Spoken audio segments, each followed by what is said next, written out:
ان الحمد لله نحمده ونستعينه ونستغفره ونعوذ بالله من شرور انفسنا ومن سيئات اعمالنا من يهده الله فلا مضل له ومن يضلل فلا هادي له واشهد ان لا اله الا الله وحده لا شريك له واشهد ان محمدا عبده ورسوله اما بعد فان خير الحديث كتاب الله وخير الهدي هدي محمد صلى الله عليه واله وسلم وشر الامور محدثاتها وكل محدثة بدعة وكل بدعة ضلالة وكل ضلالة في النار.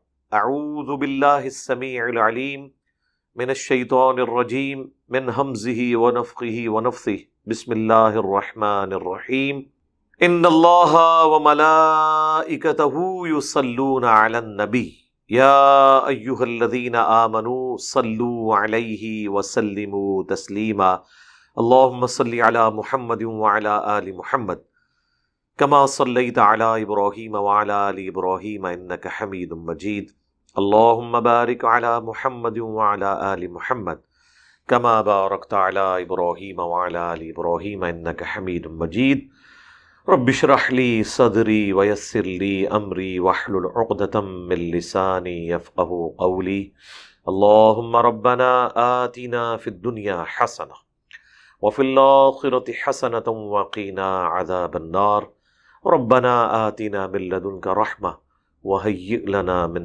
أَمْرِنَا رَشَدًا لَا إِلَهَ إِلَّا أَنْتَ سُبْحَانَكَ إِنِّي كُنْتُ مِنَ الظَّالِمِينَ حَسْبُنَا اللَّهُ وَنِعْمَ الْوَكِيلُ يَا حَيُّ يَا قَيُّومُ بِرَحْمَتِكَ أَسْتَغِيثُ وَلَا حَوْلَ وَلَا قُوَّةَ إِلَّا بِاللَّهِ الْعَلِيِّ الْعَظِيمِ آمین. اعوذ باللہ من الشیطان الرجیم بسم اللہ الرحمن الرحیم. وقالت الیہود ید اللہ مغلولہ، اور یہودی کہتے ہیں کہ اللہ کا ہاتھ جکڑا ہوا ہے، بندھا ہوا ہے. غلت ایدیہم، ان کے ہاتھ جکڑے جائیں. ولعنوا بما قالوا، اور ان پر پھٹکار لعنت ہو اللہ کی بسبب اس کے جو انہوں نے یہ بات کی.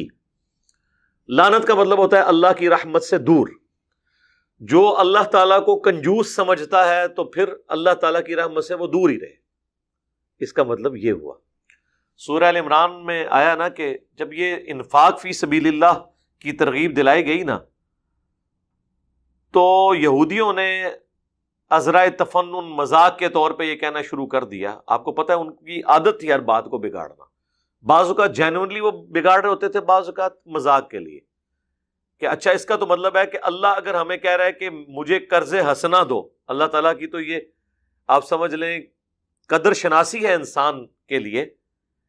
اتنا قدردان ہے اللہ تعالیٰ کہ جو انسان اللہ کی راہ میں اس کے دیے ہوئے میں سے خرچ کرتا ہے تو اللہ کہتا ہے کہ تم مجھے قرض دے رہے ہو اور میں اس قرض کو لوٹاؤں گا، حالانکہ خود ہم اس کے مقروض ہیں. لیکن اللہ تعالیٰ اپنی راہ میں خرچ کرنے کو کہتا ہے میں مقروض ہوں تمہارا، جو تم نے میری راہ میں خرچ کیا میں 700 گنا تک کر کے اسے لوٹاؤں گا. سورۃ البقرہ میں آیا. اب جنہوں نے اللہ کی راہ میں خرچ نہیں کرنا تھا تو انہوں نے اس کا مذاق بنانا شروع کر دیا کہ اس کا مطلب ہے کہ اللہ تعالیٰ فقیر ہے اور ہم غنی ہیں، کیونکہ اللہ ہم سے مانگ رہا ہے. جو مانگنے والا ہوتا ہے وہ فقیر ہوتا ہے اور جو دینے والا ہوتا ہے وہ غنی ہوتا ہے.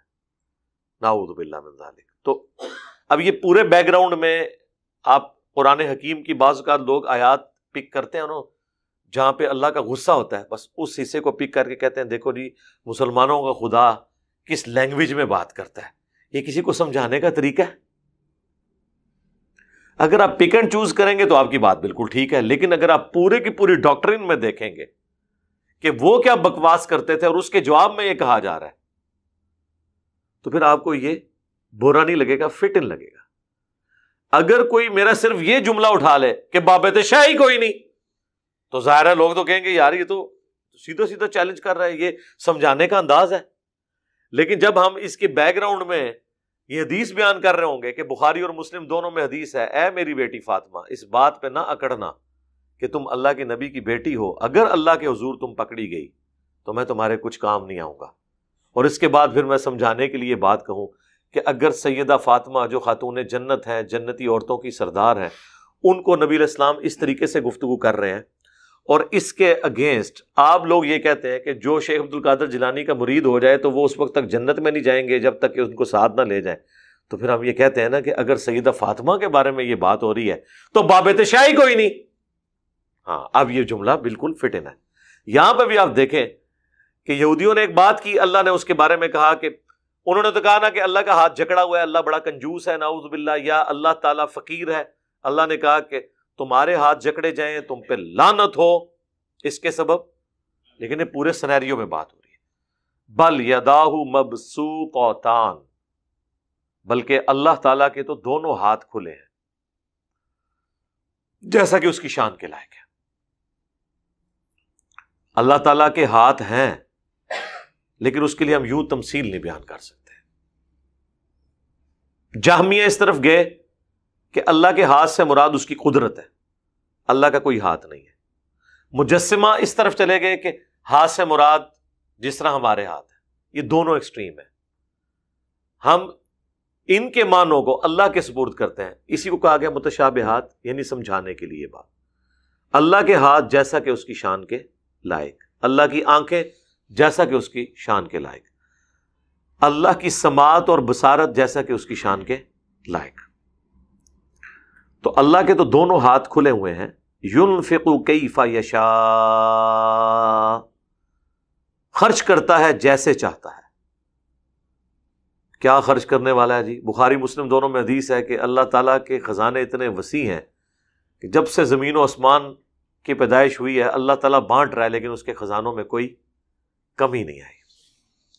کمی تو وہاں آتی ہے نا جہاں آپ نے کوئی چیز ہائر کرنی ہو، اور جہاں قدرت کا یہ حال ہو کہ کن فیکون، جو کہے وہ ہو جائے، وہاں تو کمی کا کوئی سوال ہی نہیں پیدا ہوتا. وَلَيَزِيدَنَّ كَثِيرًا مِّنْهُمْ مَا أُنزِلَ إِلَيْكَ، اور ضرور بڑھا دے گا اکثر لوگوں کے حق میں جو یہ نازل ہوا ہے قرآن، من ربک، تمہارے رب کی طرف سے، طغیانا و کفرا، سرکشی اور انکار. یہ آیت اس کے بعد پھر ریپیٹ ہوگی، اور یہ مضمون قرآن میں درجنوں جگہ آیا ہے. سورہ بنی اسرائیل میں بھی آتا ہے کہ قرآن جب ان پر پڑھا گیا ان کی سرکشی میں اضافہ ہی ہوا. پھر قرآن تو کتاب ہدایت ہے، ھدی للناس وبینات من الہدی والفرقان، اور پڑھنے والا سب سے ذہین ترین انسان، سب سے خوش اخلاق ترین انسان. اور اللہ یہ کہہ رہا ہے کہ جو قرآن اے نبی تمہاری طرف نازل کیا گیا، اس سے ان کی سرکشی اور طغیانی میں اضافہ ہی ہو رہا ہے. سورۃ المومنون میں تو یہاں تک آگے چل کے آئے گا کہ جب تم قرآن پڑھ رہے ہوتے ہو قریب ہے کہ تم پہ جھپڑ پڑیں گے، اتنا ان کو غصہ آتا ہے. کو بتانے کے انداز میں فرق ہے، قرآن کے الفاظ کے چناؤ میں فرق ہے نہیں. بات یہ ہے کہ جس کی دم پہ پاؤں آ رہا ہوتا ہے نا، وہ سچی بات سن نہیں سکتا. یہود و نصارہ کو یہ باتیں بری لگتی تھیں کہ قرآن حکیم ان کی غلطیاں ہائی لائٹ کرتا ہے انہی کی کتابوں کی روشنی میں، انہی کے پیغمبروں کی تعلیمات کی روشنی میں. اور یہ غلطیاں ہائی لائٹ کرنے والا پیغمبر ہی کیوں نہ ہو، مخالف کوئی نہیں سنتا. چلے ہمارے نبی تو بنو اسماعیل میں سے تھے، بنو اسرائیل میں عیسیٰ ابن مریم آئے ہیں، علماء یہود نے ان کی بھی بات نہیں سنی، ان کے قتل کے فتوے جاری کر دیے. یروشلم میں جب وہ بیت المقدس کے اندر جا کے انہوں نے علماء یہود کو جب دعوت دینی شروع کی، ایک 25 سال کا لڑکا جس کی شادی بھی نہیں ہوئی، جوان آدمی، 70-80 سال کے بڑے بڑے بزرگان دین اور بوڑھوں کے سامنے یہ آ کے کہے کہ تم لوگ تورات کے مطابق عمل نہیں کر رہے ہو، حرام خور ہو، انبیاء کی تعلیمات کو تم نے بگاڑ دیا، تو وہ اس کو پیغمبر کے طور پہ نہیں لے رہے، ایک نوجوان کی شکل میں ایک بچے کے طور پر لے رہے. لیکن اللہ کے ہاں تو منصب اس بندے کا ہے، تو وہ ان کو ہضم نہیں ہوتا تھا. یہی ہمارے نبی کے کیس میں ہوا. اللہ تعالیٰ ہمارا ضرور بڑھا دے گی ان کی سرکشی اور طغیانی اور حق سے اناد کرنا اور کفر. جو ہم قرآن آپ کی طرف نازل کر رہے ہیں، اس قرآن سے بجائے ہدایت لینے کے ان کی سرکشی میں اضافہ ہو رہا ہے.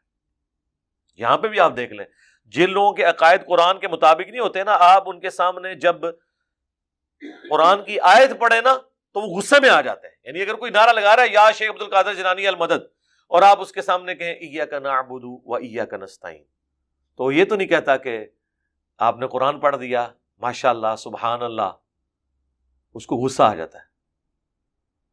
اب یہ کیا یہ آیت پڑھنے والے کے ایمان کا حصہ تھی؟ صرف اس کے ایمان کا حصہ نہیں تھی جس کو سنائی جا رہی تھی. اسی لیے میں اکثر کہتا ہوں کہ مسلمانوں کا اس وقت یہ حال ہے، اس سے بڑا مسلمانوں کی قسم پرسی کیا ہوگی کہ ہم کسی مسلمان کو آیت پیش کرتے ہوئے ڈرتے ہیں کہ کہیں یہ ہمارے اوپر گستاخ رسول کا فتویٰ نہ لگا دے، بزرگوں کے گستاخ ہونے کا فتویٰ نہ لگا دے. جب ایک مسلمان دوسرے مسلمان کو قرآن پیش کرتے ہوئے ڈرے، اس امت کا حال پھر کیا ہوگا؟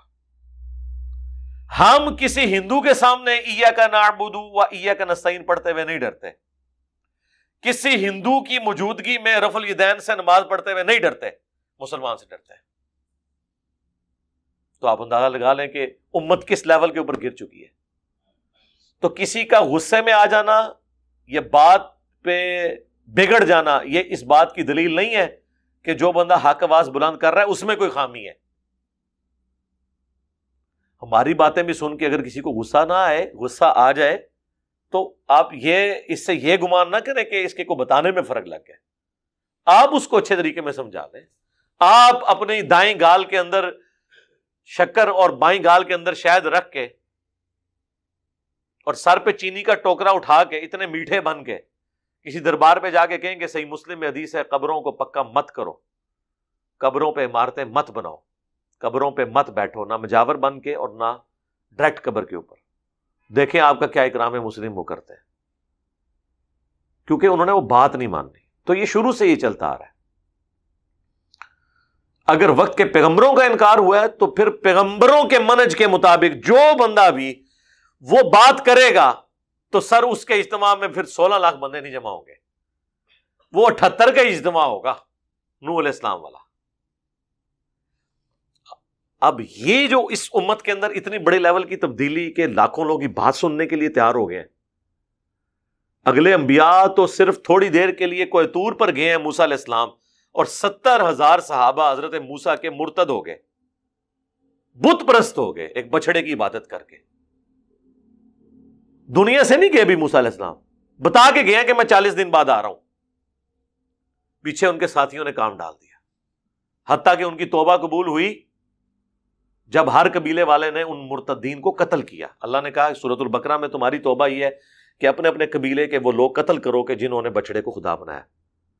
اب یہ کوئی صحابہ کی توہین نہیں ہوگی، حضرت موسیٰ کے صحابہ تھے، 70,000 کے قریب لوگ قتل ہوئے ایک دن میں. اس کے اگینسٹ آپ ہمارے نبی علیہ السلام کو دیکھیں، اگرچہ آپ کی وفات کے بعد بھی آپ کے کئی ساتھی مرتد ہو گئے جنہوں نے بس وہ ایک دیکھا دیکھی کلمہ پڑھ لیا تھا. قریش کا غلبہ ہو گیا تھا، قبائلی سسٹم تھا. اذا جاء نصر اللہ والفتح ورأیت الناس يدخلون فی دین اللہ افواجا، لوگوں نے ایمان قبول کر لیا. المستدرک للحاکم میں حدیث ہے، سنن دارمی میں نبی علیہ السلام نے یہ آیات تلاوت کی. یہ ہوتا ہے پیغمبر میں اور ایک جو ہے نا وہ واریر میں فرق، ایک جنگجو میں اور پیغمبر میں فرق. جنگجو یہ نہیں بتا کے جاتا کہ میرے بعد یہ کام ڈل جائے گا، پیغمبر یہ بتا کے جاتا ہے کہ کیا ہوگا. حضور نے یہ آیات تلاوت کی، حاکم کی روایت ہے اور سنن دارمی میں صحیح سند کے ساتھ. پھر آپ نے کہا کہ ان قریب میرے مرنے کے بعد اسی طرح لوگ گروہ در گروہ دین کو چھوڑ بھی جائیں گے، اور وہی ہوا.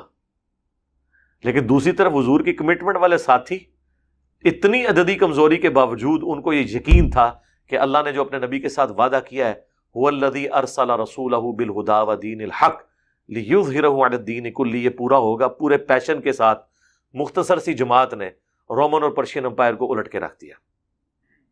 یہ اللہ کی غیبی تائید تھی ان کے ساتھ.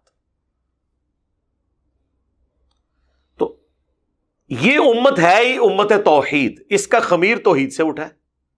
یہی وجہ ہے کہ موسیٰ علیہ السلام تو 40 دن کے لیے گئے، پیچھے یہ کام ڈل گیا، اور ان کی وفات کے بعد تو پھر جس طرح آپ کو پتا ہے ابو داؤد میں حدیث ہے کہ بنی اسرائیل 72 فرقوں میں بٹ گئی تھی، وہ ساری دوز کی ہیں. میری امت 73 میں بٹ جائے گی، ایک گروہ قیامت تک حق پہ قائم رہے گا، 72 دوست کی ہوں گے. یعنی حضور نے کہا کہ میرے کیس میں یہ نہیں ہوگا کہ میری پوری امت گمراہ ہو جائے، ایک گروہ حق پہ قائم رہے گا. حضور کے زمانے سے لے کے صلی اللہ علیہ وسلم آج تک الحمدللہ لاکھوں کی تعداد میں ایسے مسلمان موجود ہیں. ویسے تو اوور آل تو ہماری آبادی 1.25 ارب ہو گئی ہے، لیکن اس میں اکثر تو وہ ہیں جو کلمہ کو مشرک ہیں، لیکن اس کے باوجود وہ جو اوریاں شرک ہے وہ ان میں بھی نہیں آیا کہ اپنے پیغمبر کی عبادت شروع کرتے ہیں. جس طرح انہوں نے عیسیٰ ابن مریم کے لیے ڈیوینٹی کلیم کی یا عزیر کے لیے ڈیوینٹی کلیم کر دی علیہم السلام، وہ والا شرک تو یہاں پہ ابھی نہیں آیا، نہ قیامت تک آنا ہے. شرک جلی نہیں انشاءاللہ آنا اس امت میں. چند ایک کوئی فرقے نکلے تو وہ اپنی موت خود مر گئے، لیکن اس کے باوجود وہ پیور توحید ہے وہ بھی موجود ہے، قیامت تک رہے گی. چونکہ اس امت کا خمیر اٹھا ہے توحید سے، یہی وجہ ہے کہ لوگ کہتے ہیں یار نوح علیہ السلام کی بات تو 78 بندوں نے سنی، انجینئر صاحب کی بات لاکھوں لوگ کیسے سن کے تو عمل کر رہے ہیں؟ اس لیے کہ انجینئر صاحب کا کمال نہیں ہے، یہ کمال ہے ختم نبوت کا، اس امت کی توحید والے خمیر کا. قیامت تک ایک گروہ حق پہ قائم رہنا ہے. اس گروہ کے اندر اللہ تعالیٰ اپنے بندوں کو اٹھائے گا جو پیغمبروں کی دعوت امت تک پہنچائیں گے، کثرت کے ساتھ لوگ قبول کریں گے. لیکن اوور آل اگر آپ دیکھیں گے تو اوور آل تو پورے 1.5 ارب مسلمان یا 1.25 ارب مسلمان بھی ملا لیں، ابھی بھی کافر دنیا میں زیادہ ہیں. 7 ارب کی آبادی میں ابھی بھی کافر تو زیادہ ہی ہیں. اوور آل تو مسلمانوں کی تعداد کم ہے اور مسلمانوں کے اندر بھی موحدین کم ہے. لیکن اوور آل اگر آپ دیکھیں پچھلی امتوں سے کمپیئر کریں تو یہ امت اللہ کا شکر ہے کہ خاص کر نوازی ہے ختم نبوت کی برکت سے. آپ صلی اللہ علیہ وآلہ وسلم کا جو تعلق ہے اپنے رب کے ساتھ محبوبیت والا، اس امت کی اکثریت الحمدللہ جو اہل حق کی یہاں پہ پائی جاتی ہے ایز کمپیئر ٹو باقی امتوں کے. جامعہ ترمذی میں ابن ماجہ میں حدیث ہے جنتیوں کی 120 میں سے 80 صفحے میری امت سے ہیں. Out of 120 80. حالانکہ وہ تو ہزاروں انبیاء یا مسند احمد کی وہ روایت حسن درجے تک بعض لوگ سمجھتے ہیں 1,24,000 انبیاء. اور بخاری مسلم میں حدیث ہے کہ کیا تم اس بات پہ خوش نہیں ہو کہ تم جنتیوں کا 1/3 ہو؟ تو صحابہ نے اس پہ نعرہ لگایا. پھر آپ فرمایا اس پہ خوش نہیں ہو کہ جنتیوں کا نصف میری امت ہے. آدھی جو امت جو ہے وہ جنتیوں کی تعداد آدھی وہ میری امت سے ہے. صلاۃ بر محمد وآل محمد اللہم صلی علی محمد وعلی آل محمد. اللہم انا نسألک جنت الفردوس مع النبیین والصدیقین والشہداء والصالحین آمین. وَأَلْقَيْنَا بَيْنَهُمُ الْعَدَاوَةَ وَالْبَغْضَاءَ إِلَى يَوْمِ الْقِيَامَةِ. اللہ تعالیٰ کہہ رہا ہے کہ یہود و نصارہ کے اندر ہم نے دشمنی اور بغض ڈال دی قیامت تک کے لیے، کیونکہ انہوں نے وقت کے پیغمبروں کا انکار کیا. تو یہ اللہ کی سنت ہے کہ اللہ جب کسی پہ عذاب نازل کرتا ہے نا ان کے اندر پھوٹ ڈال دیتا ہے. اور یہ والا جو مسئلہ ہے اس سے مسلمان بھی آزاد نہیں ہو سکے. وہ صحیح مسلم میں حدیث ہے نا، میں نے اپنے رب سے 3 دعائیں مانگی، 2 اللہ نے قبول کر لی، 1 واپس کر دی، یہ نہیں قبول ہوگی. ان میں سے ایک جو قبول نہیں ہوئی وہ زیادہ امپورٹنٹ تو ہمارے لیے وہ ہے نا، ٹھیک ہے نا، وہ یہ ہے کہ میری امت آپس میں نہ لڑے. تو اللہ نے فرمایا یہ آپس میں لڑیں گے بھی، ایک دوسرے کو قیدی بھی بنائیں گے.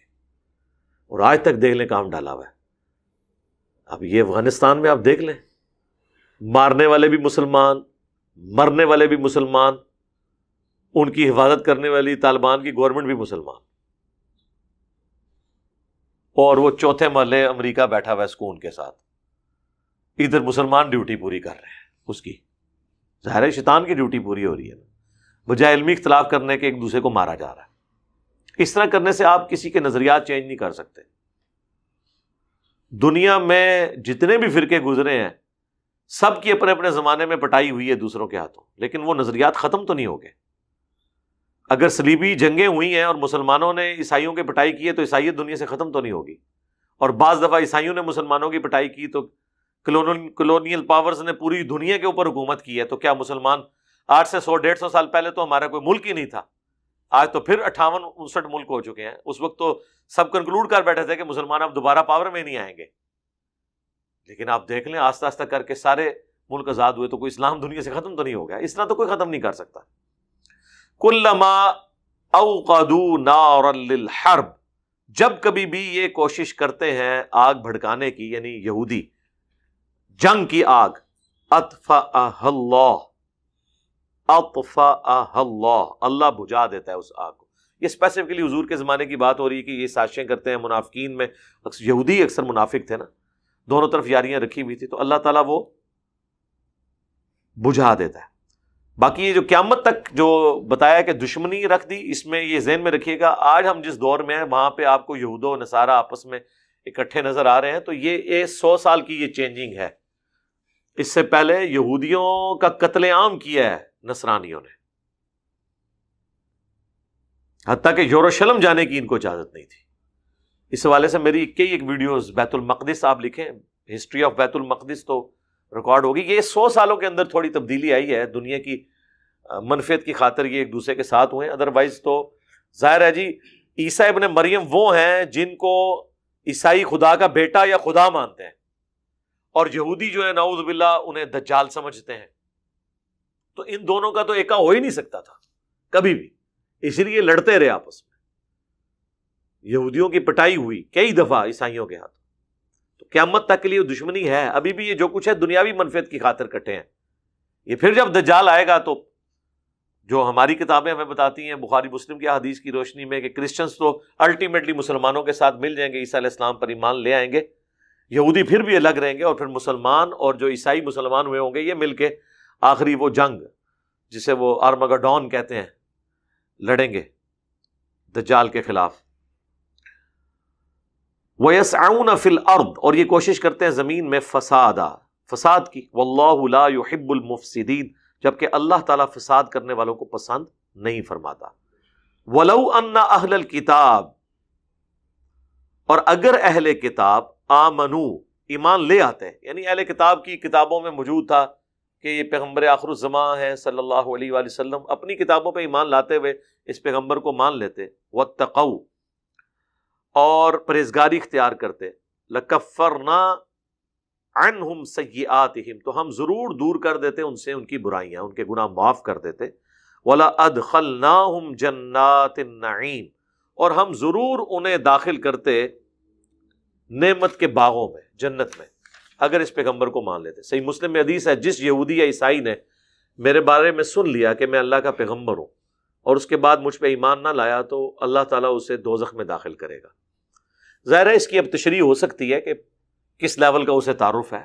میری یوٹیوب پہ ایک ویڈیو ہے بڑی الارمنگ، کیا کافر بھی جنت میں جائیں گے، کیا نان مسلم بھی جنت میں جائیں گے، تو اس میں میں نے اس کے اوپر کافی بحث کی ہے۔ وَلَوْ أَنَّهُمْ أَقَامُوا التَّوْرَاةَ، اگر وہ قائم کر لیتے اپنی کتاب تورات کو، والانجیل، اور انجیل کو۔ اب اس میں یہ سمجھ لیں کہ یہ صرف یہود و نصارہ کو نہیں کہا جا رہا، ہمیں بھی کہا جا رہا ہے کہ اگر تم لوگ قرآن پہ عمل کر لیتے تو کیا ہوتا؟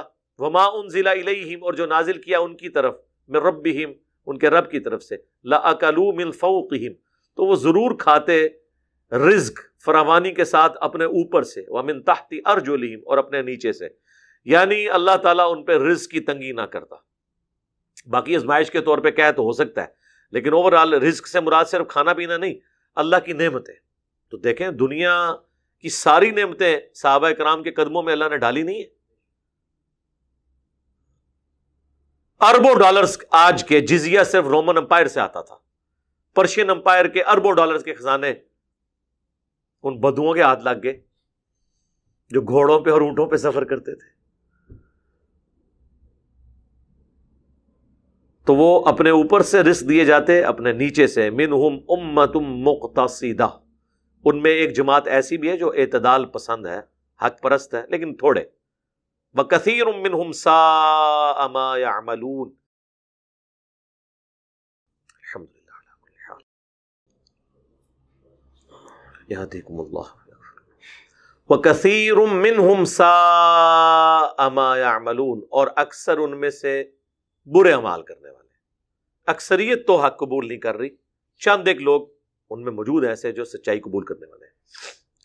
اب یہ جو اگلی آیت آ رہی ہے نا سورہ المائدہ کی آیت نمبر 67، اس پہ گھنٹوں بولا جا سکتا ہے، لیکن اس کانٹیکسٹ میں آلریڈی ایک ویڈیو ریکارڈ کروا چکا ہوں، کئی ایک ویڈیوز ریکارڈ کروائی ہیں علم لدنی کے اوپر، مسئلہ نمبر 55A۔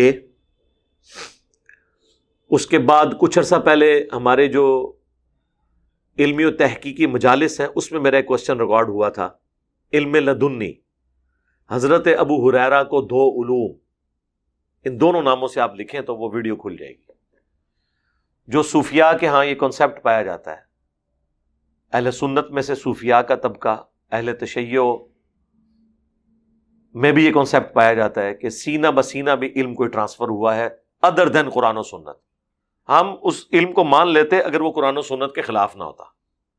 اب یہ تو نہیں ہو سکتا کہ قرآن و سنت کہیں کہ آپ نے اللہ کو پکارنا ہے مدد کے لیے، اور سینہ بسینہ علم کہے کہ اللہ کو چھوڑ کے ہر ہستی کو پکارنا ہے، اور جب کوئی پوچھے کیوں پکار رہے ہو تو کوئی پیچھے اللہ ہی ہے۔ تو یہ سینہ علم اس لیے نہیں تھا، اگر کوئی یہ ہوتا کہ آپ نے اللہ رسول کو پیچھے کرنا ہے اور اپنے بزرگوں کے سینے آگے لے آنے ہیں۔ تو یہ آیت ان کے لیے موت ہے، آیت نمبر 67 سورہ المائدہ کی۔ یا ایھا الرسول، اے اللہ کے رسول، خاص رسول، بلغ ما انزل الیک من ربک، آپ پہنچا دیں جو آپ کی طرف، آپ کے رب کی طرف سے نازل ہوا، وَإِن لَّمْ تَفْعَلْ، اور اگر آپ نے ایسا نہ کیا، یہ بفرض محال ہے، فَمَا بَلَّغْتَ رِسَالَتَهُ، تو آپ نے اپنی رسالت کا حق ادا نہیں کیا، یعنی جو کام آپ کے ذمے کیا گیا تھا وہ آپ نے پورا ہی نہیں کیا، اگر آپ نے اللہ کی طرف سے جو نازل ہوا دین کتاب و سنت کی شکل میں یہ امت تک نہیں پہنچایا۔ اب بڑا یہ سخت گفتگو ہے، سورہ الاعراف کے سٹارٹ میں آیا کہ جن لوگوں کی طرف ہم نے پیغمبروں کو بھیجا ہم ان سے بھی پوچھیں گے اور پیغمبروں سے بھی پوچھیں گے کہ انہوں نے اپنا کام کیا یا نہیں۔ اللہ کے سامنے تو سارے اکاؤنٹیبل ہیں، جواب دہ ہیں۔ اس آیت کے کانٹیکسٹ میں اہل تشیع کا کہنا یہ ہے کہ یہ آیت غدیر خم پہ نازل ہوئی، اور یہ پہنچانے سے مراد سیدنا علی کی ولایت کا اعلان تھا، من کنت مولاہ فہذا علی مولا۔ میرے بھائی تعویل خاص کے اعتبار سے تو سب سے پہلے جو نبی علیہ السلام پہ نازل ہوا پہنچانے کے لیے وہ تو یہ کتاب ہے جس سے آپ کوسوں دور ہوئے ہوئے ہیں۔ اہل بیت کی محبت میں آپ وہ عقیدے ان کے ساتھ منسوب کر رہے ہیں جو قرآن میں لکھے نہیں ہوئے، نہ اہل بیت کی تعلیمات ہیں۔ تو یہ جس جگہ بھی نازل ہوئی ہو اس سے کوئی فرق نہیں پڑتا، نبی علیہ السلام کو جو کچھ اللہ نے بتایا وہ آپ نے آگے پہنچا دیا۔ اسی طریقے سے الیوم اکملت لکم دینکم واتممت علیکم نعمتی، اس کے کانٹیکسٹ میں سورۃ المائدہ کی اس آیت کے کانٹیکسٹ میں میرا ایک ویڈیو کلپ بھی اسی قرآن کلاس سے اپلوڈ ہوا تھا، خلیفۃ الرسول کون ہے، اس میں نے تفصیلی گفتگو اس حوالے سے کی، آج میں ریپیٹ نہیں کروں گا۔ بہرحال یہ جو آیت ہے یہ سیدہ عائشہ سلام اللہ علیہا نے کوٹ کی تھی مسروق تابی کو، جو بخاری اور مسلم میں بڑی رکت انگیز حدیث ہے۔ میں نے کئی ایک ویڈیوز میں خصوصاً معراج النبی صلی اللہ علیہ وآلہ وسلم کی ویڈیو کہ کیا نبی صلی اللہ علیہ وآلہ وسلم نے اللہ کا دیدار کیا تھا اس میں بھی بیان کی ہے۔ بخاری اور مسلم دونوں میں حدیث ہے، مسلم میں ذرا تفصیل کے ساتھ ہے۔ مسروق تابی کہتے ہیں جن کی کنیت تھی ابو عائشہ، وہ کہتے ہیں کہ میں حجرہ عائشہ کے باہر ٹیک لگا کے بیٹھا ہوا تھا، اور یہ سیدہ عائشہ کے شاگرد تھے، انہوں نے اپنی بیٹی کا نام بھی عائشہ رکھا ہوا تھا، نام ان کا تھا مسروق، ابو عائشہ ان کی کنیت تھی۔ تو کہتے ہیں کہ سیدہ عائشہ نے پردے کے اندر سے فرمایا کہ مسروق جو بھی 3 باتوں کا قائل ہے نا تو اس نے اللہ پر جھوٹ باندھا، اس کے رسول پہ بھی جھوٹ باندھا، اور وہ تینوں عقیدے جو ہے نا جھوٹ باندھنے والے وہ امت میں پائے جاتے ہیں، چونکہ امت نے تو بابوں کو فالو کیا، کتابوں کو تو کیا نہیں ہے۔ اور ان کا پہلا عقیدہ یہ کہ جس کا یہ عقیدہ ہے نا کہ نبی علیہ السلام نے اللہ کو دیکھا تھا تو اس نے اللہ پہ جھوٹ باندھا۔ اب میں اس کی تفصیلات میں نہیں جاؤں گا، میرے معراج والا آپ لیکچر دیکھ لیں، خواب میں دیکھنا ثابت ہے جامعہ ترمذی کی حدیث میں، معراج کی رات نہیں، عام حالت میں۔ دوسرا جس نے کہا کہ نبی علیہ السلام غیب کا علم خود جان لیا کرتے تھے، پھر اما عائشہ نے ہر ایک کے اگینسٹ آیات قرآن سے پڑھی کہ اللہ تعالیٰ تو قرآن میں فرماتا ہے اس کے غیب کو وہی جانتا ہے، 5 غیب کی کنجی ہیں جو اللہ کے سوا کوئی نہیں جانتا. اور سورۃ الانعام کی آیت تلاوت کی کہ اللہ کا احاطہ آنکھیں نہیں کر سکتی، وہ آنکھوں کا احاطہ کر لیتا ہے. اور پھر تیسرا کہا کہ جس نے یہ کہا نا کہ رسول اللہ نے اپنی وحی میں سے کچھ حصہ چھپا لیا تھا، کچھ بتایا کچھ چھپا لیا، یا اسی کی ایکسٹینشن کہ وہ چھپایا اور خاص لوگوں کو بتایا، تو اس نے بھی اللہ اور اس کے رسول پہ جھوٹ باندھا. اس تیسرے عقیدے پہ اما عائشہ نے یہ آیت پڑھی کہ جب قرآن کہہ رہا ہے یا ایھا الرسول بلغ ما انزل الیک من ربک وان لم تفعل فما بلغت رسالتہ، اے نبی پہنچا دیجئے، اے رسول پہنچا دیجئے جو اللہ نے آپ کی طرف نازل کیا، اور اگر آپ نے یہ نہ پہنچایا تو آپ نے رسالت کا حق نہ ادا کیا. تو انہوں نے کہا اس نے اللہ اور اس کے رسول پہ جھوٹ باندھا جس نے یہ کہا کہ اللہ کے نبی کو اللہ کوئی بات بتائے اور وہ امت تک نہ پہنچائے. اما عائشہ تو ڈائریکٹ قرآن سے رزلٹ نکالتی تھی. آپ کہتے ہیں قرآن ڈائریکٹ نہیں پڑھنا چاہیے، بندہ گمراہ ہو جاتا ہے. اما عائشہ اپنا ہر عقیدہ قرآن سے ڈائریکٹ نکالتی تھی آیت پڑھ کے.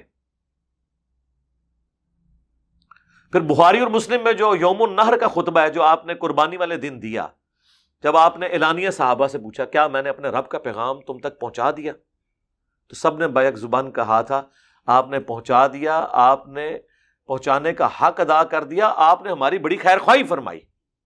اور یہی خطبہ صحیح مسلم میں آتا ہے آپ نے حجۃ الوداع کے دن بھی دیا.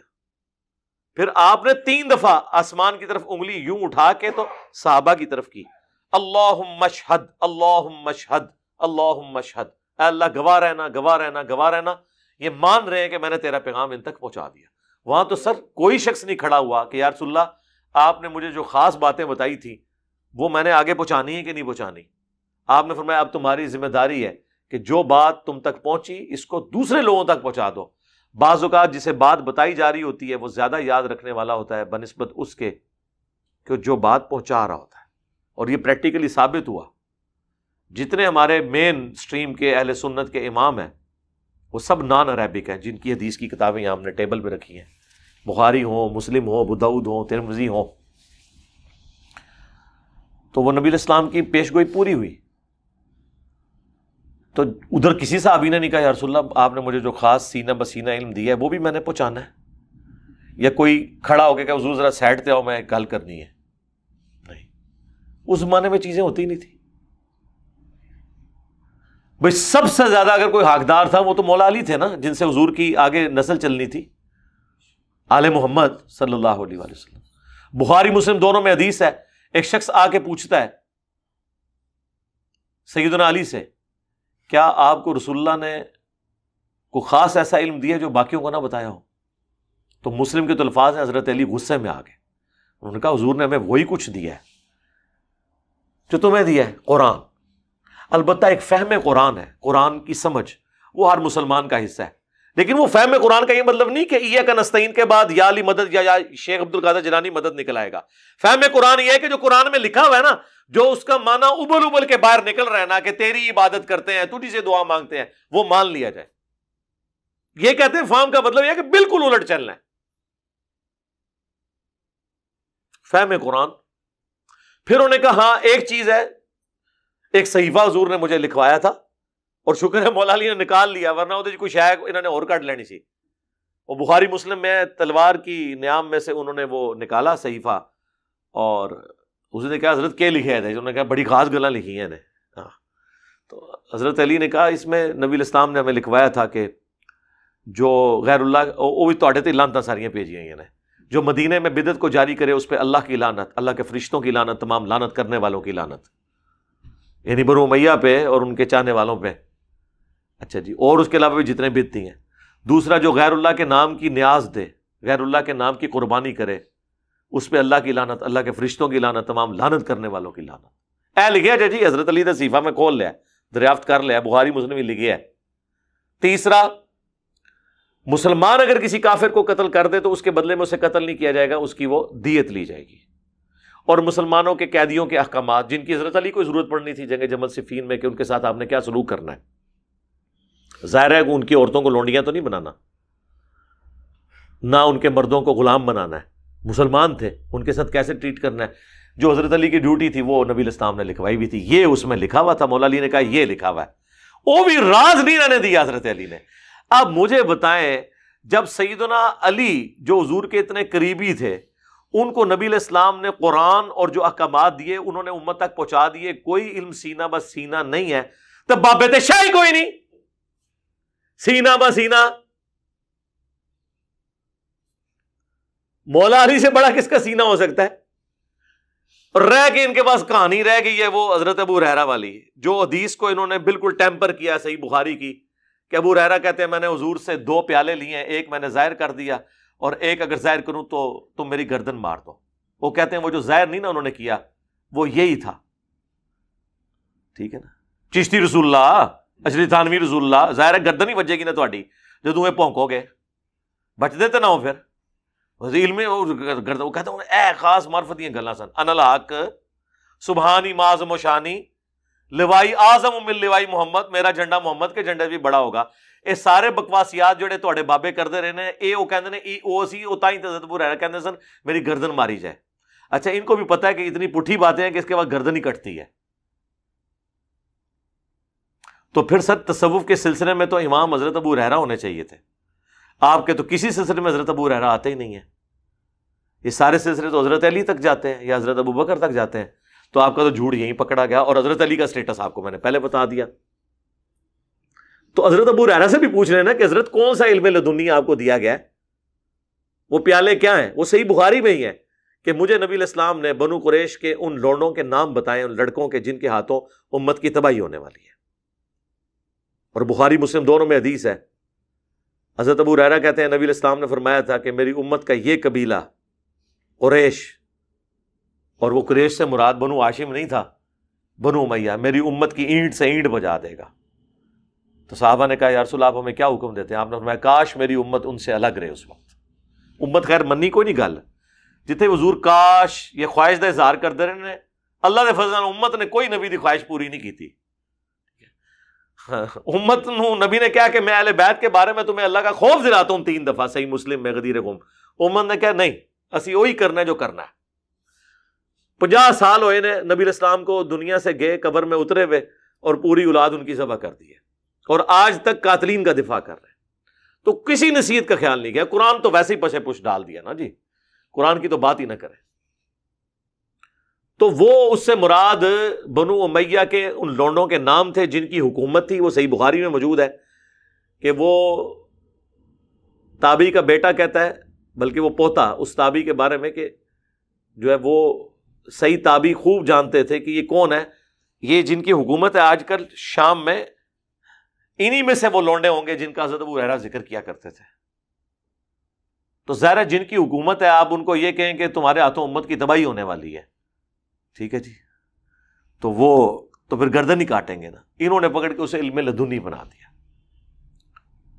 تو میں نے اس پہ تفصیلی ایک ایک حدیث جے پی جی اس کے ڈسپلے کرائے، بڑی مینیجبل فارم میں وہ ویڈیو ہے، ضرور دیکھیں۔ علم لدنی انجینئر محمد علی مرزا، حضرت ابو ہریرہ کے 2 علوم انجینئر محمد علی مرزا، یہ دونوں لکھیں رومن میں، وہی ویڈیو کھلے گی۔ اور سیر حاصل گفتگو میں نے اس حوالے سے کی ہے تاکہ کوئی اس میں نقب نہ ڈال سکے، کیونکہ بعض منکرین حدیث نے پھر بخاری کی اس حدیث کو کہا یہ فیبریکیٹڈ ہے، کیونکہ وہ چونکہ جواب نہیں دے سکتے تھے صوفیاء کا، انہوں نے کہا اس حدیث سے جان چھڑا لو کہ حضرت ابو ہریرہ کو 2 پیالے دیے گئے تھے۔ ہم نے بتایا یار حدیث سے کوئی جان چھڑا رہے ہو، حدیث کا فارم اسی کتاب کے اندر موجود ہے، اور یہ میں اپنا فارم نہیں بتا رہا، جن جن لوگوں نے اس حدیث کی شرح لکھی ہے انہوں نے حدیث سے ہی اس کا جواب دیا ہے۔ ابن حجر اسقلانی نے عمدۃ القاری میں، بدر الدین عینی نے، اور فتح الباری میں ابن حجر اسقلانی نے، کہ اس سے مراد بنو امیہ کے ان لڑکوں کے نام تھے جو حضرت ابو ہریرہ کو پتہ تھے، جن کے خلاف حضرت ابو ہریرہ کو تو بہت کچھ پتا تھا نا۔ المستدرک الحاکم میں حدیث ہے، اور مسند ابی یعلا کے اندر کہ نبی علیہ السلام نے اپنی وفات سے چند دن پہلے خواب دیکھا بنو مروان کے بندر جو ہیں میرے ممبر کے اوپر اچھل کود رہے ہیں۔ تو حضرت ابو ہریرہ کہتے ہیں حضور کو پھر وفات تک کسی نے ہنستے ہوئے نہیں دیکھا، کیونکہ آپ کو بتا دیا گیا تھا کہ آپ کی ممبر پہ یہ لوگ قبضہ کر لیں گے۔ پھر دلائل النبوہ امام بیہقی کی کتاب میں، مسند امام احمد میں، مشکات میں موجود ہے، حضرت ابو ہریرہ دعا کیا کرتے تھے اے اللہ مجھے 70 کی دہائی کے آغاز تک زندہ نہ رکھنا۔ وہ 70 کی دہائی کا آغاز ہوا ہے 61 ہجری سے، کیونکہ 60 پورے ہو گئے، 61 اسی میں واقعہ کربلا ہو گیا۔ بازاروں میں چلتے ہوئے دعا کرتے تھے اللہ مجھے اس وقت تک اور لونڈوں کی حکومت سے پہلے موت دے دینا. 59 ہجری میں حضرت ابو ہریرہ فوت ہو گئے. حضرت ابو ہریرہ امین تھے نبی علیہ السلام کی ان تمام رازوں کے, لیکن وہ طریقے سے بتاتے رہے جس طرح کہ حذیفہ ابن یمان کو منافقین کے نام بتائے گئے. حضرت ابو ہریرہ نے چونکہ زمانہ پانا تھا ان لوگوں کا, تو اس لیے ان کو بنو امیہ کے حوالے سے بتایا گیا. حذیفہ ابن یمان کو منافقین کا بتایا گیا. اس لیے آپ دیکھیں حضرت حذیفہ ابن یمان جو ہے وہ حضرت علی کی خلافت کے بس 40 دن ہوئے تھے تو وہ فوت ہو گئے. ان کو منافقین کا پتہ تھا. مرتے وقت انہوں نے اپنے بیٹے کو نصیحت کی تھی کہ میرے مرنے کے بعد اگر تم اختلاف دیکھو تو جدھر علی ہو ادھر ہو جانا. منافقین کے نام نہیں بتا کے گئے, بس یہ بتا گئے کہ تم نے بچنا ہے نا تو حضرت علی کا ساتھ دینا. اس لیے آپ دیکھیں گے جتنے ناسبیوں نے کتابیں لکھی ہیں نا وہ حضرت حذیفہ ابن یمان کے بیٹے کو بڑھ کہتے ہیں یہ فتنہ پرور تھا. وہ فتنہ پرور نہیں تھا, وہ اپنے باپ کی باتیں بتاتا تھا لوگوں کو. اب امت کو سمجھ نہیں آ رہی کدھر جانا. انہوں نے کہا جی میرے باپ نے تو مجھے یہ کہا تھا جب بھی کوئی لڑائی جھگڑا ہو, ٹھیک ہے, محمد ابن حذیفہ ان کا نام تھا, تو میرا باپ تو یہ بتا گیا. لوگ کہتے ہیں تیرے ابے نے تنوں کوئی دس دیتا ہوئے کہ کیڑے نے منافق. انہوں نے کہا بس اے دسے ابے نے کہ جدھر علی ہے نا ادھر رہنا ہے. اور ان کو بتانے کی ضرورت نہیں. المستدرک الحاکم کی حدیث ہے قرآن اور علی قیامت تک ساتھ رہیں گے یہاں تک کہ حوض کوثر میں مجھے آ کے ملیں گے.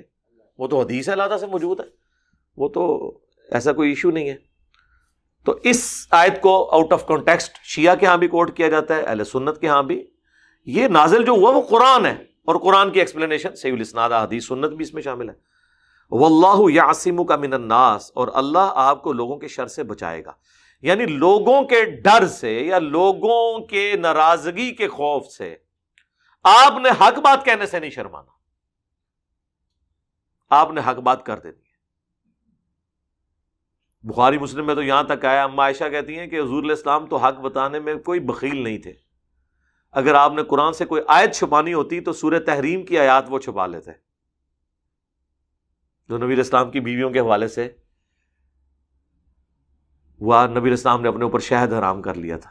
لیکن آپ نے تو اچھا, ہمارے یہاں پہ بریلوی مکتب کے لوگ اور اہل تشیع یہ سمجھتے ہیں کہ قرآن کی وہ آیات جن میں اللہ نے اپنے نبی کے اوپر بظاہر غصہ فرمایا ہے یا غضب کا اظہار کیا ہے, یہ غضب پنجابی والا نہیں عربی والا, ناراضگی کا, ان آیات کا درس دینا ہی حرام ہے, بار شریعت کے شروع میں لکھا ہوا ہے.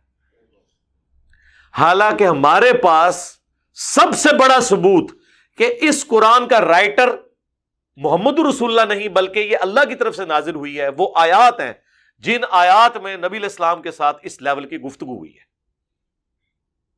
قل انی اخاف ان عصیت ربی عذاب یوم عظیم, اے نبی تم فرماؤ کہ اگر میں نے بھی اپنے رب کی نافرمانی کی تو بڑے دن کا عذاب مجھے بھی آ پکڑے گا. سر یہ اگر کتاب رسول اللہ نے خود لکھی ہوتی تو اپنے بارے میں یہ آیت لکھتے؟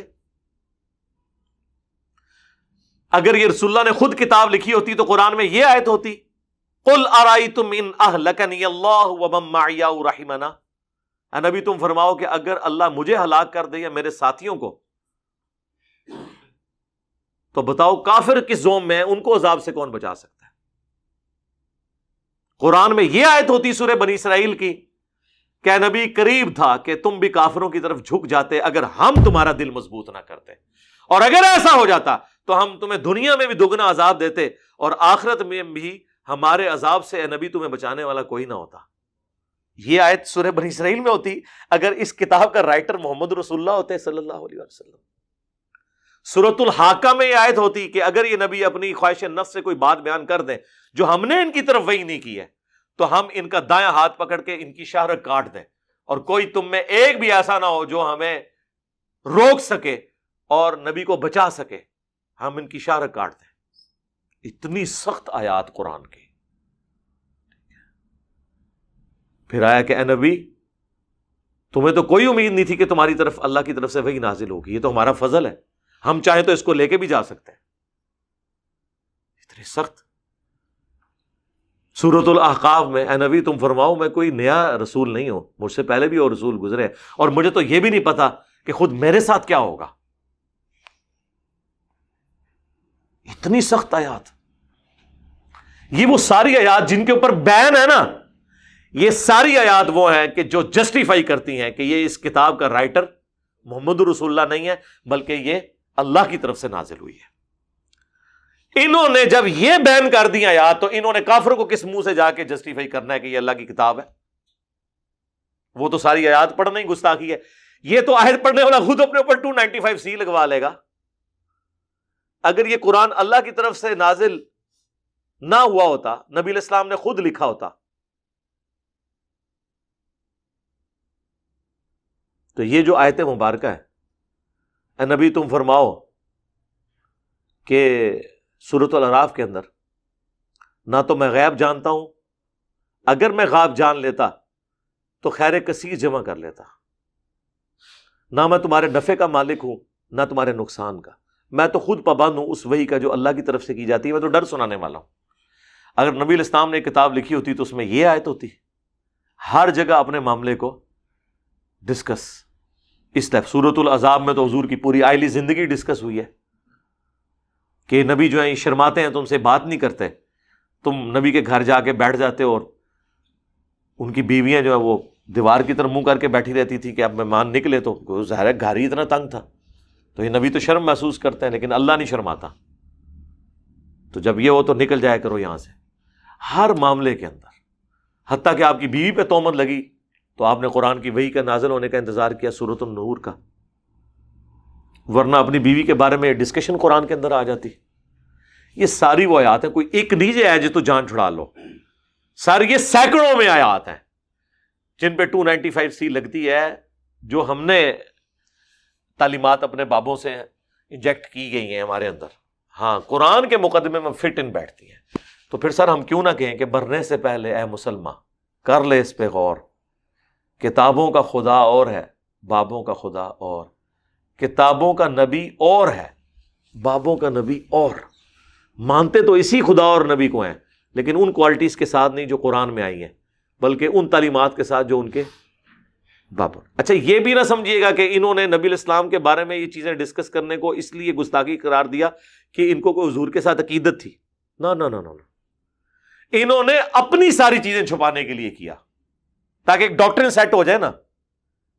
تو وہ پھر کہتے ہیں دیکھیں صحابہ کا پیر تھا محمد رسول اللہ صلی اللہ علیہ وآلہ وسلم, تمہارے استاد اور پیر ہم ہیں, تو جس طریقے سے آپ صحابہ ان کے ساتھ بہیو کرتے تھے تم نے بھی اسی طرح بہیو کرنا ہے. کتابیں لکھتے ہیں پیری مریدی کی بنیادی شرط ہے کہ آپ نے پیر سے خلاف شرع کام بھی دیکھا نا, بولنا کوئی نہیں. وہ اپنی لائن سیدھی کر رہے ہوتے ہیں, تو قرآن تو نہیں کسی کو لائن سیدھی کرنے دیتا. قرآن تو بالکل ننگی تلوار ہے.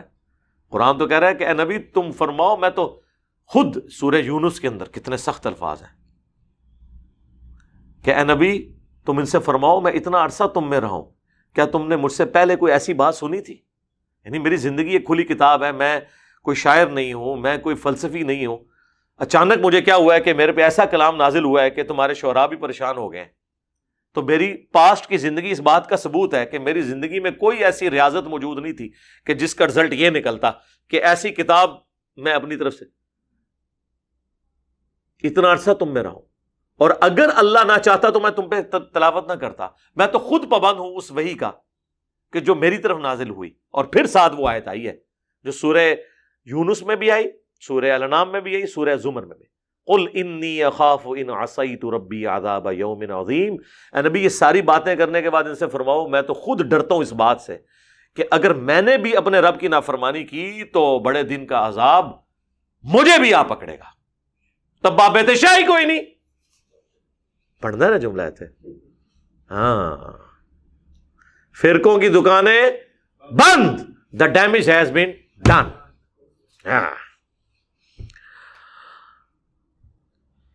ان اللہ لا یہدی القوم الکافرین, بے شک اللہ تعالی ہدایت نہیں دیتا اس قوم کو جو انکاری ہو جائے. اگر یہ وہ آپ ترجمہ سمجھیں گے جو عام کے جی کافروں کو ہدایت, تو کافر تو پہلے بے ہدایت ہیں. قرآن تو سب کے لیے ہدایت ہے. یعنی جو انکار کرنے پہ اترے ہوئے نا, جس کو ڈاکٹر سراج صاحب فرماتے تھے کہ جو سویا ہوا ہے نا اس کو تو آپ جگا سکتے ہیں, اور جو آنکھیں بند کر کے لیٹا ہوا ہے اس کو کوئی نہیں جگا سکتا کیونکہ وہ تو پہلے ہی جاگا ہوا ہے, وہ جاگنا چاہتا نہیں ہے. تو یہ یہود و نصارہ کے علماء پہچان گئے تھے یہ وہی پیغمبر ہیں, لیکن بات نہیں ماننا چاہتے تھے، اور اس ضد پہ اترے کہ ان خبیثوں نے یہ کہنا شروع کر دیا کہ مسلمانوں سے تو بت پرست مشرک بہتر ہے۔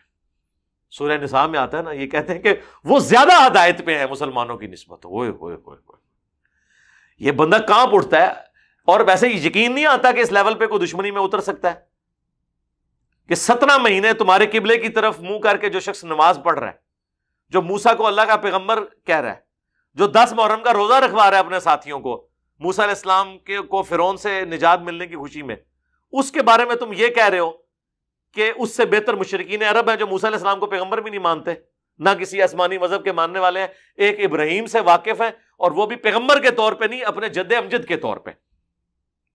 جیسے ہمارے ایکس پرائم منسٹر یوسف رضا گیلانی صاحب کبھی کبھار کہہ دیتے ہیں میں شیخ عبد القادر جیلانی کی اولاد سے ہوں، اس میں تعلیمات کا کوئی غرض نہیں ہوتی، وہ بتانا چاہتے ہیں میں ان کی اولاد سے ہوں۔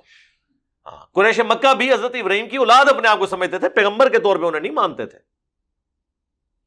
تو کیا یہود و نصارہ کو یہ نہیں پتا تھا کہ یہ تو حضرت عیسیٰ کی تعریفیں کرتے ہیں، حضرت موسیٰ کی تعریفیں کرتے ہیں، اس پیغمبر کا نام تو قرآن میں 5 دفعہ آیا ہے اور حضرت موسیٰ علیہ السلام کا 125 دفعہ آلموسٹ آیا ہے، اور ہم یہ اس کے بارے میں کلیم کر رہے ہیں کہ یہ بت پرست جو ہیں وہ ان سے بہتر ہے؟ نہیں۔ جب انسان ہٹ درمی پہ، دشمنی پر، عداوت کے اوپر اتر آئے تو اس کی ایسی مت ماری جاتی ہے، پھر اس سے کوئی چیز نظر نہیں آتی۔ اور میں نے تو اپنی زندگی میں ایکسپیرینس کر لیا ہے۔ اہل حدیث مکتب فکر کو آپ دیکھ لیں کہ وہ اب ان کی حالت یہ ہوگی ہے کہ وہ باقی فرقے، جن فرقوں کو وہ کل تک مشرک، کافر، پتہ نہیں کیا کچھ جہنمی کہتے تھے، وہ ان کے ساتھ پینگے بڑھا رہے ہیں اور ہمارے بارے میں کیا کچھ کلیم کر رہے ہیں، حالانکہ انہیں نہیں پتا۔ مجھے اس سے پرسنلی کوئی نقصان نہیں ہوتا، مجھے فائدہ ہوتا ہے، کیونکہ اس کی وجہ یہ ہے کہ اہل حدیث کی عوام جو ہے نا، وہ تو انہی فرقوں سے تحقیق کر کے آئی ہے اور انہوں نے اپنی تحقیق روکی کوئی نہیں ہے۔ میں تو انہوں بار بار کہہ رہا ہوں 2 فرقے مک گئے، زندہ لاشاں نے جو تو نظر آ رہی ہیں، ان کی روح ختم ہو چکی، ایک اہل حدیث اور دوسرے شیعہ، یہ 2 فرقے ختم۔ اب جو آپ کو نظر آ رہے ہیں یہ نسلن ہے، جتنا عرصہ ان کی نسل چل جائے، نیا کوئی بندہ نہ اہل حدیث ہوگا نہ شیعہ ہوگا، کیونکہ ان کو پتہ چل جائے گا کہ بھی حق کہاں سے ہو رہا ہے۔ رہ کے دیوبندی اور بریلوی، وہ تو اللہ کے فضل سے آپ کو پتہ ہے، وہ تو خود اپنے اوپر خود کچھ حملے کرتے رہتے ہیں، ان کی باتیں پبلک کے سامنے آتی رہتی ہیں، میاں ہاں جی، تو یہ خود کچھ حملہ اگر انہوں نے نہ کیا ہوتا تو یہ میاں والی بات تو نہ نکلتی۔ اب یہ بس یہ جواب دیں کہ یہ کیا کام ڈالا ہے ان کے بزرگوں نے۔ قل یا اہل الکتاب، اے نبی فرما دو اہل کتاب، لستم علی شیء، تم کسی ہدایت پر نہیں ہو، حتی تقیموا التوراۃ والانجیل، جب تک کہ تم تورات اور انجیل کو قائم نہ کر لو، اس کی تعلیمات پہ عمل نہ کرو، تو سیدھے شے ہی کوئی نہیں۔ یہ وہ ہے، دیکھو شے، اچھا یہ شے جو پنجابی میں لفظ ہے نا، یہ عربی سے آیا ہوا ہے، دیکھ لیں، یا اہل الکتاب لستم علی شیء، تسی شے ہی کوئی نہیں، حتی جب تک کہ تقیم التوراۃ، تورات کو قائم نہ کر لو، والانجیل اور انجیل کو، وما انزل الیکم من ربکم، اور جو نازل ہوا تمہاری طرف تمہارے رب کی طرف سے، یعنی قرآن۔ یہ نہ سمجھیے گا یہ یہود و نصارہ کے بارے میں ہے، یہ سانو ہی کہا جا رہا ہے، تسی شے ہی کوئی نہیں جو تک قرآن تے عمل نہیں کرتے، پاویں جتنی لمبی مرضی داڑھی رکھ لو، جتنی مرضی ٹنا ٹن اتنے پگڑی باندھ لو، شے ہی کوئی نہیں تسی جو تک عمل نہ کرو۔ قائم کرنے کا مطلب ہے، وہ کہا جاتا ہے نماز پڑھی تو مسجد میں جاتی ہے، قائم مسجد سے نکلنے کے باہر ہوتی ہے۔ یہ نہیں ہے کہ مسجد میں آپ اللہ سے عہد کر کے آئیں اور باہر ہر طرح کی 2 نمبری اور فراڈ آپ کرنے شروع کر دیں۔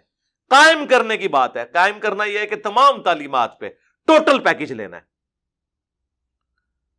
وَلَا يَزِيدَنَّ كَثِيرًا مِّنْهُمْ مَا أُنزِلَ إِلَيْكَ مِن رَّبِّكَ طُغْيَانًا وَكُفْرًا، وہی بات ریپیٹ ہوگی۔ اور ضرور بالضرور بڑھا دے گا سرکشی کو، طغیانی کو، انکار کو، قرآن جو جو ان کے اوپر تم پڑھو گے نبی، اس سے ان کی سرکشی میں اضافہ ہوگا۔ کیوں؟ وہ کہیں گے سانو اٹیک کر رہے ہیں۔ یہ یہاں پہ بھی ہوتا ہے، آپ ذرا دیکھیں، آپ کسی بندے کے سامنے یہ بات کریں نا، یار ہمیں دیکھنا چاہیے کہ اللہ نے کیا فرمایا ہے، اس کے رسول نے کیا فرمایا ہے، اس پہ عمل کریں۔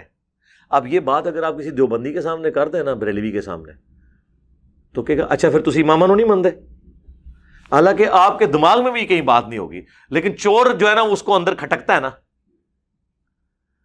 اس کو یہ پتا ہے کہ اگر یہ اللہ اور اس کے نبی کے پیچھے چلے گا تو ہم نے جو اپنے امام کھڑے کیے ہیں جن میں ان اماموں کا قصور نہیں ہے، ہم ان کی تعلیمات کو ڈسکس کر رہے ہیں جو ان کی طرف غلط انہوں نے منسوب کیے ہیں، ادھر سے پھر یہ فارغ ہے،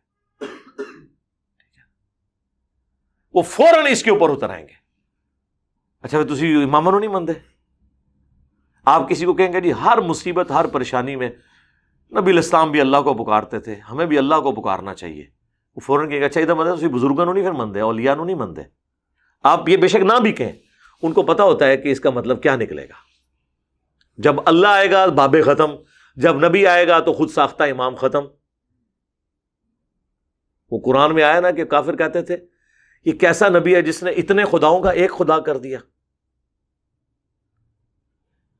بھئی خدا تو ایک ہی ہے، اور ہمارے بارے میں یہ کہتے ہیں یہ کیسا بندہ ہے اس نے اتنے اماموں کی بجائے ایک امام کی بات کر دی جس کی قبر مدینے میں، امام اعظم محمد رسول اللہ صلی اللہ علیہ وآلہ وسلم۔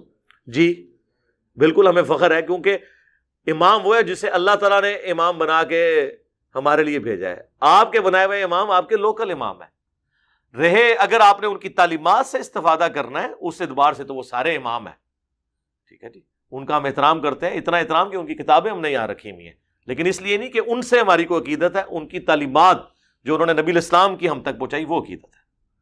نام میں تو میں بھی امام ہی ہوں، انجینئر محمد علی مرزا، EMAM، تو اس طرح کوئی امام بن جائے گا؟ انجینئر امام بنتا کوئی؟ فلا تأس علی القوم الکافرین، تو اے نبی مت افسوس کریں آپ ان کافروں کے اوپر۔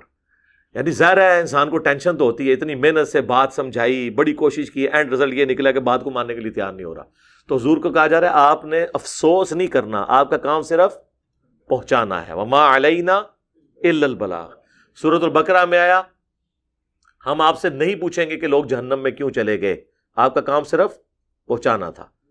طٰہٰ ما انزلنا علیک القرآن لتشقیٰ، ہم نے قرآن اس لیے نازل نہیں کیا کہ آپ مشقت میں پڑے رہیں، الا تذکرۃ لمن یخشیٰ، یہ نصیحت اس کے لیے ہے جو اللہ سے ڈرتا ہے۔ فذکر بالقرآن من یخاف وعید، اے نبی قرآن سے اسی کو نصیحت کریں جو اللہ کی دھمکی سے ڈرتا ہے۔ سیذکر من یخشیٰ، آپ نصیحت اسے کریں جو ڈرتا ہے۔ ویتجنبها الاشقیٰ، اور جو بدبختی پہ اترا ہوا ہے اس کو اس کے حال پہ چھوڑ دیں۔